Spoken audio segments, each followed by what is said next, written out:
میرے دانت میں کیڑا تھا۔ ڈاکٹر نے کہا کچھ دن صرف چائے اور رس کھاؤ۔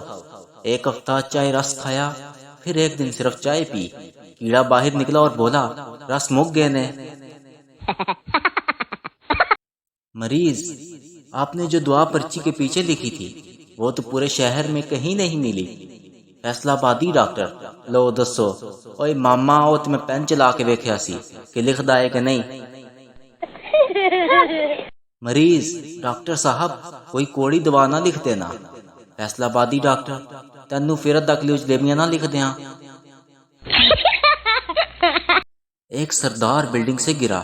سردار، یہ مر چکا ہے۔ سردار اچانک اٹھ کر بولا میں زندہ ہوں۔ دوسرا سردار، تو لیٹا رہ، تجھے ڈاکٹر سے زیادہ پتا ہے۔ سردار، مجھے رات کو نیند میں کھوتے گدھے فٹ بال کھیلتے ہوئے نظر آتے ہیں۔ سردار، تو میں دوائی لکھ کر دیتا ہوں، کھا لینا۔ سردار، کل نہ کھا لوں۔ ڈاکٹر، کیوں؟ سردار، آج ان کا فائنل ہے۔